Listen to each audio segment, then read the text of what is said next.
Well, you know that you can go outside, or do your homework, or take a nap. You avoid eating for hours because you realize that you've been overeating for 3 days straight, to the point that you don't want to eat anymore, but do anyway.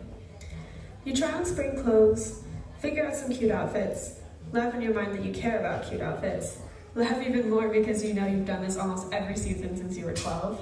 Moving on. You wash dishes. They're crusty. You rearrange things on your windowsill until it kind of looks like a photo from a Pottery Barn catalog. You think about how nice it is to have all your crocheting materials right next to your pillow. You feel the breeze blow through both of your open windows. You text some friends back. You get a phone call that turns out to be accidental, but feel very happy to have that person on the phone. You make plans to travel next month when you're both less busy. You then begin to consider fulfilling commitments. You start reading applications and get through 5 before you realize you're too hungry to wait another 2 hours until dinner. You make an egg sandwich, dally on the front stoop for about 7 minutes, and return to your room.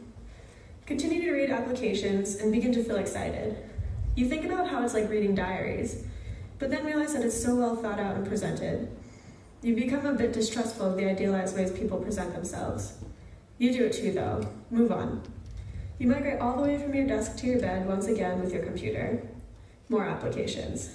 You read some cool writings online suggested by one of the applicants. You have no point to your day other than to do exactly what you want. You feel pressured for a fleeting moment to spend the whole day outside because it's nice and that's what you're supposed to do when it's nice out. Fuck it though. You're still in bed, now drinking hard cider, spitting out of your unscreened window and hoping you have enough self-control not to get drunk. You're distracted by the persistent buzzing of a fly trapped by the screen in your other window.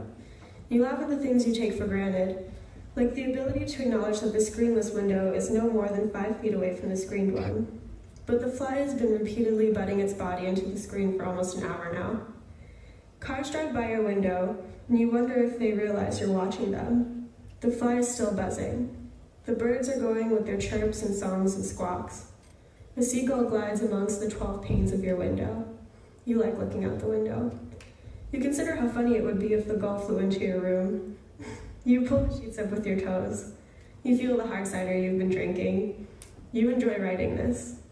A person riding past on their bike catches a glimpse of you in your second-story room. You've been spotted by the outside world and feel a strange mixture of disappointment and satisfaction about your broken anonymity. You return to the cider and the applications.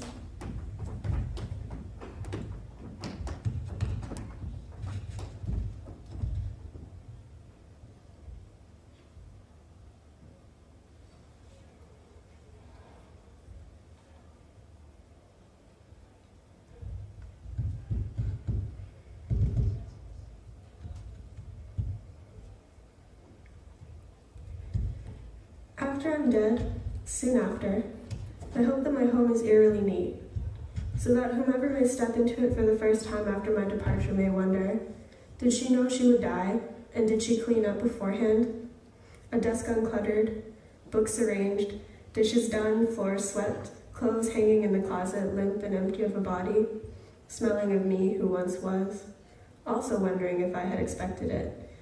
And perhaps did I know because I had planned it? Or was it a coincidence, or a mistake? Or did I die peacefully? And will my shadow haunt the spaces I once roamed, touching the ghosts of the things with which I was once acquainted, picking them up to put them back down, opening doors to close them, moving just to do it, and never knowing quite why?